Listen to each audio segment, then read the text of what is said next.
Hello, this is Richard Haight, and today I would like to address addiction. I've got a question from a Tom, and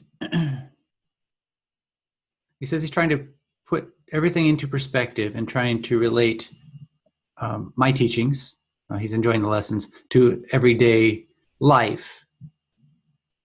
His problem, he says, my problem has been alcoholism. It's one thing that has really hampered my spiritual growth.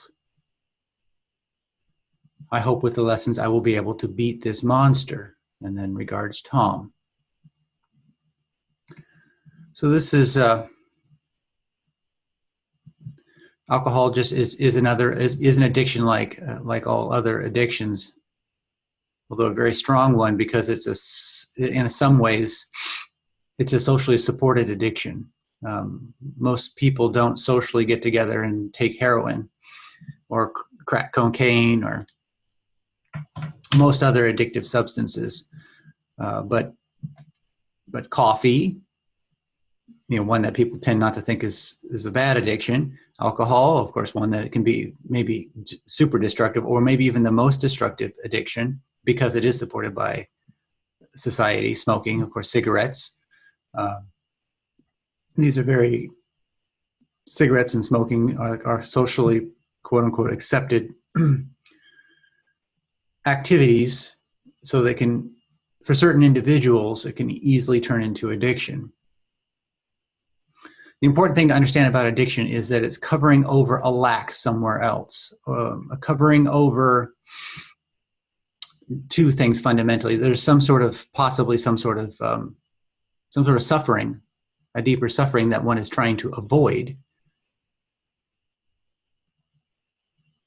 And the addiction fills that time, it fills that space up such that one doesn't experience whatever that is. Another is a lack of meaning, a feeling of a lack of meaning or a lack of purpose. If one's life is filled with inspiration, meaning, and purpose, it is quite hard to be addicted. One would tend not to be interested in that sort of thing at all. Now, addiction can run in the family. We can say that there's a genetic component to it, that some people are more inclined towards addiction than others. But if we take the traditional approach to breaking addiction, which is a very willful approach. I'm not saying you shouldn't do that. I'm just saying that there's another approach, which I'll get to in a minute. But if we take the traditional approach to it, our entire life we will be addicted. It's just that we are essentially avoiding the addiction.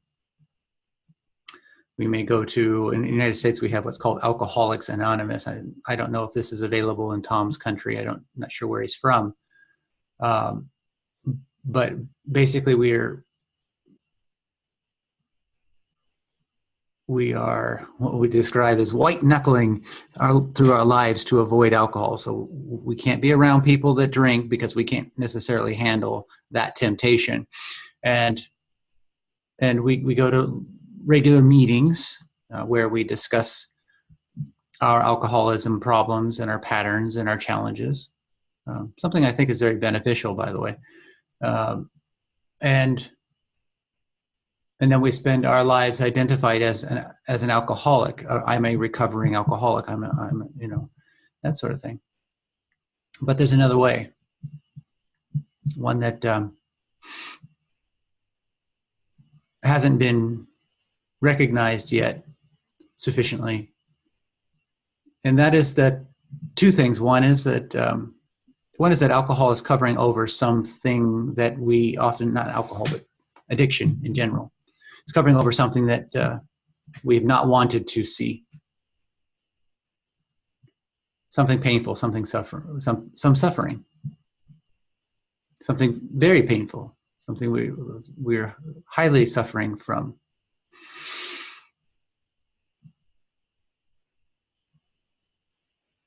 And essentially the addiction is an avoidance of that.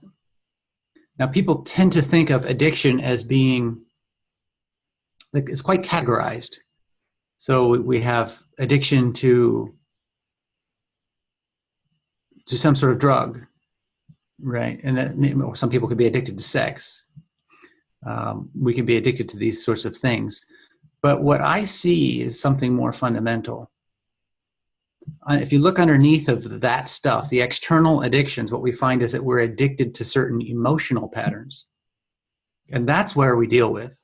If we want to be free of addiction, actually, then the true trick is to deal with there's certain recurring thought patterns, certain recurring emotional pattern. These are what I describe as identifications. The very way in which we perceive ourselves and identify ourselves fundamentally is bound up. It causes a tremendous amount of a feeling of smallness inside. And so the resolution is to actually go there and create a spacious feeling inside, as well as expressing that spacious feeling into the world.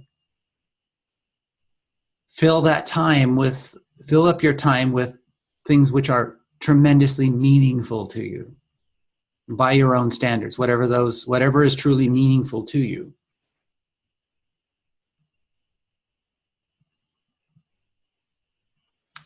Those who are deeply inspired have no temptations towards addictions. The greater the degree of inspiration, the greater the degree of purpose in one's life, but I mean true inspiration, unconditioned inspiration, unconditioned purpose. I don't mean just working 80 hours a week. I mean, that could be it, but for most people, that's a very willful activity, and maybe quite selfish, and maybe itself an addiction. So I'm not necessarily referring to that. I'm talking about something it's an overflow, like your body is a well of inspiration. It's this overflow of inspiration that is moving you ever toward spiritual awakening and bleeding off or spilling over to the people around you and leading them towards spiritual awakening. And when that happens, several things start to occur. One is external addictions fall away. They just don't have the stickiness that they used to have before. But so too does thought and emotion start to fall away. The desire to identify the self starts to fall away. And people might wonder, what's wrong with identifying the self? The problem is that fundamentally you're assuming that you know what you are. And that you, the truest you, could be boxed or limited in any way. And the self-identification has served. Growing up as a child, there's a process where one, is self-aware. That's me. It's like a dog doesn't necessarily look in the mirror and think that's me.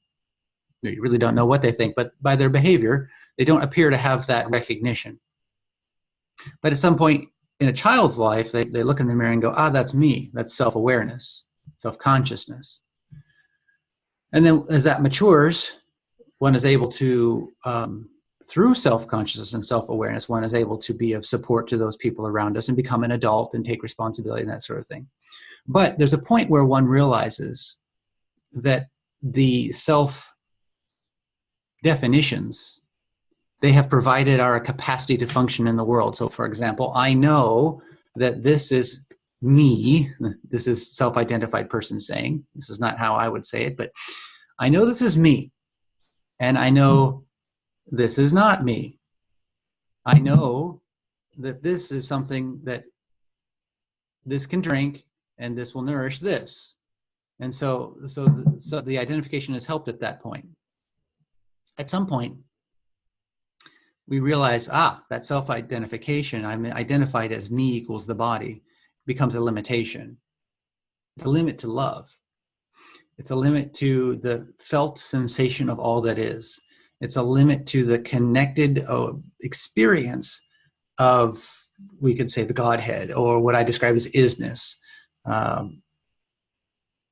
The Alpha and the Omega, the Christians would say, that sort of thing.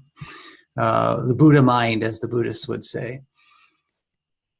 And so in order for human beings to step into the next step, to take the next step in the awakening process, to go beyond self-consciousness, it's not to go backwards to like dog mentality, where we look in the mirror and don't recognize that this is reflective of our body, so to speak. It's more like the realization that me doesn't stop here. Whatever me is, I don't know what it is, it doesn't stop here, and neither does anybody else. And that fundamentally, that whatever we are, whatever all of this is, at a fundamental level, even this is alpha omega stuff. Even this has is of isness. There's nothing not of isness. And when one starts to live that way, it transforms one's life. The type of work we may do may change. Certainly the way in which we work will change.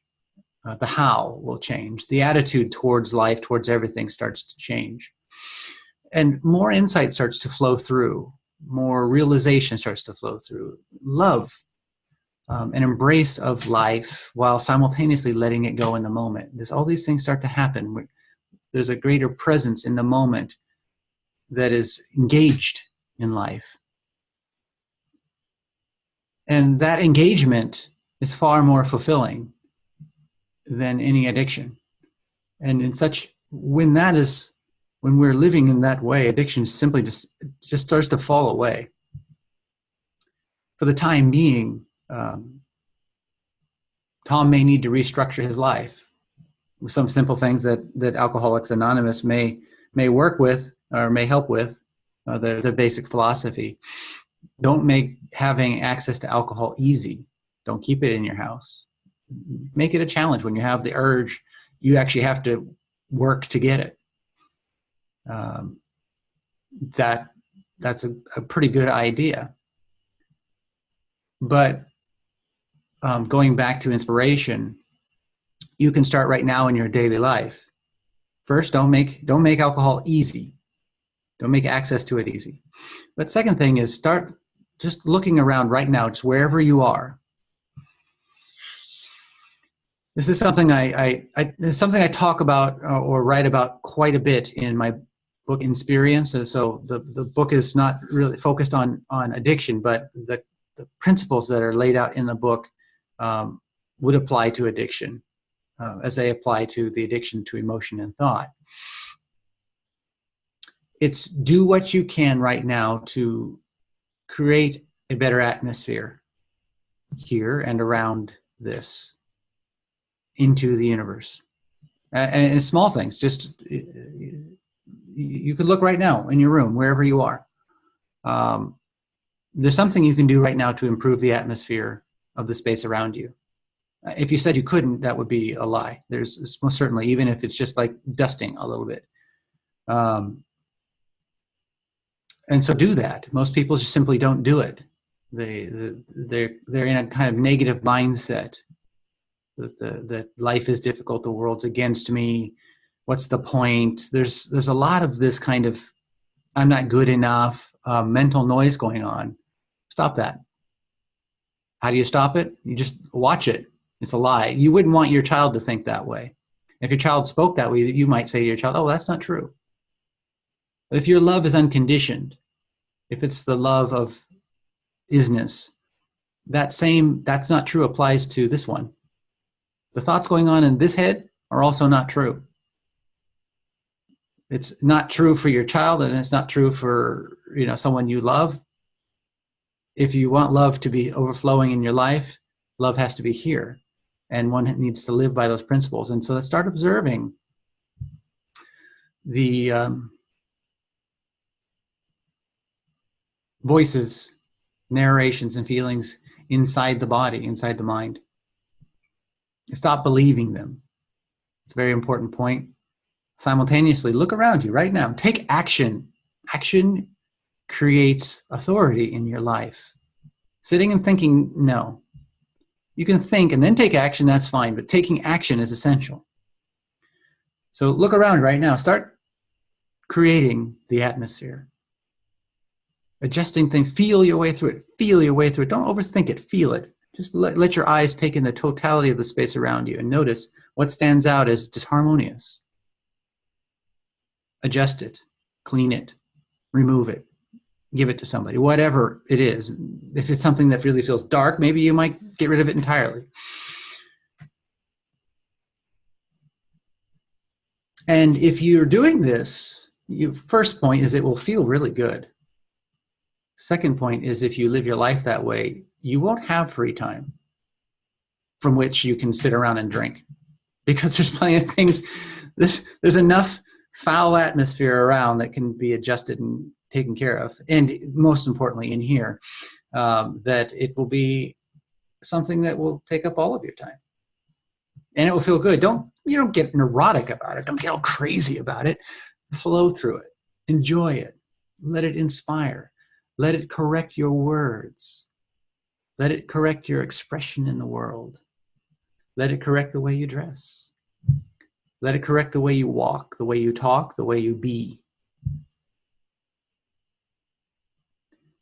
And doing that, there isn't any space for such negativity, such heaviness, such distraction as alcoholism, or any addiction for that matter.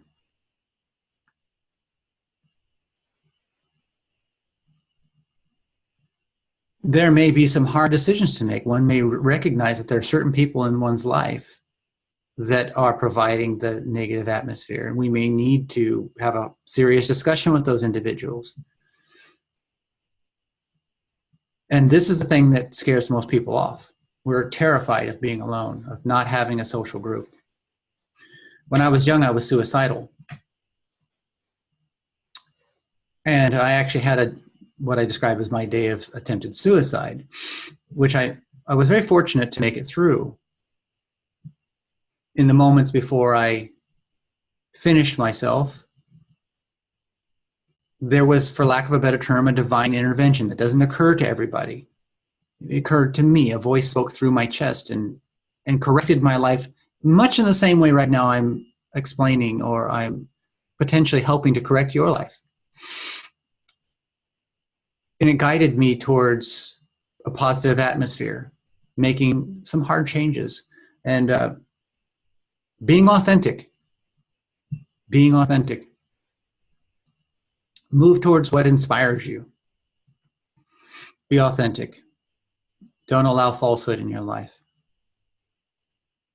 Surround yourself with people who are inspired, who are being authentic, and who are moving towards that inspiration as best they can. That day, for whatever reason, the voice that came through my chest, this wasn't my verbal voice. It was just like my chest was like a speaker, and it corrected my life. I believed it in a way that I might not have believed it had one of my friends or family said the same thing. I'm sure I wouldn't have believed it, even if they had said the same thing. It was spoken from a knowingness, an authority. I don't mean a bossiness, but I mean like spiritual depth. And it wasn't that, and I made change. I didn't kill myself that day. And I started implementing the changes that it recommended. I talk about this in depth, or to some depth, in The Unbound Soul. It's a book of mine.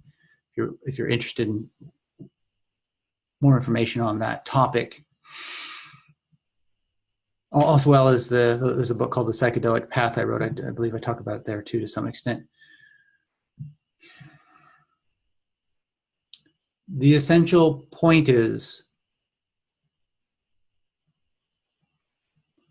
there are going to be structures in your life that don't want to let you go.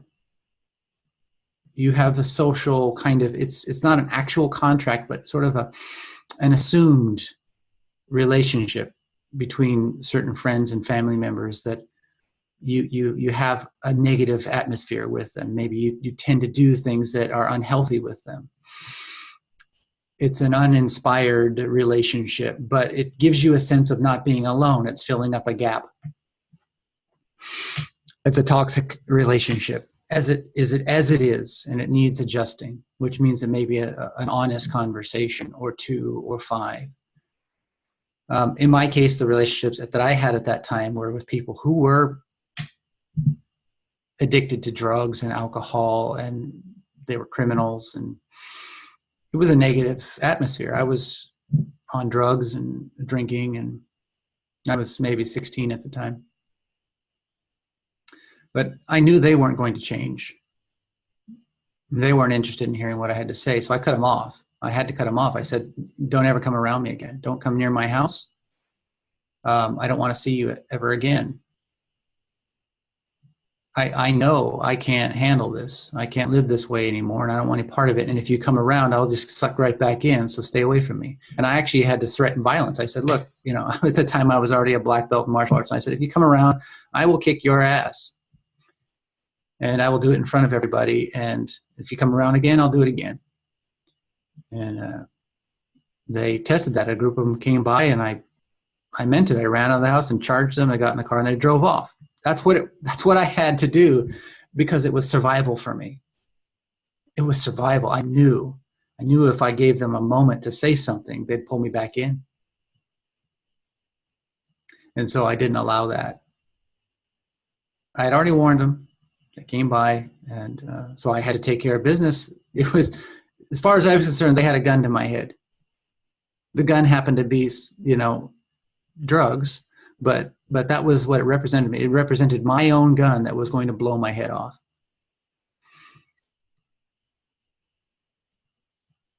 And so I didn't give any play there. And if you're at that point, if you're at a point where suicide is a potential, you may have to be that strict about it. In my case, I had to be that strict. And then I spent, at least 6 months alone. I knew I had to be alone.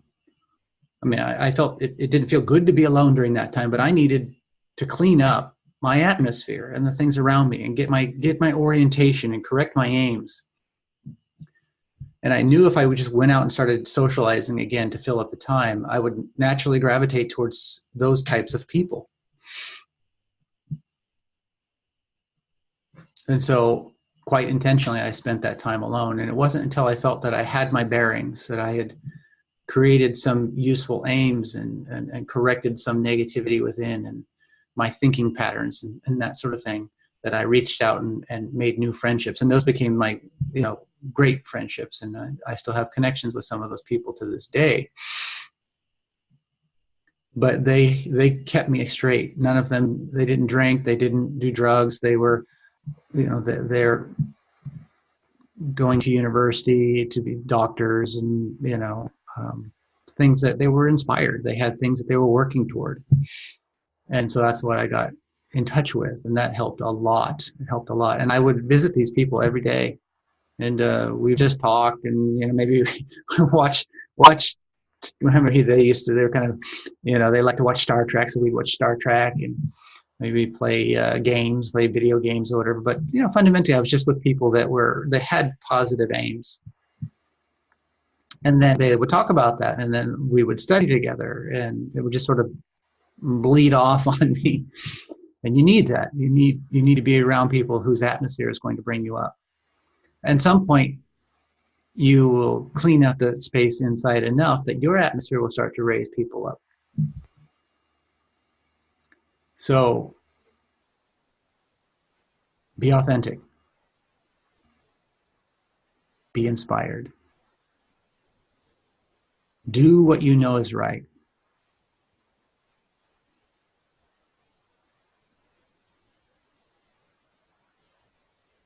No excuses.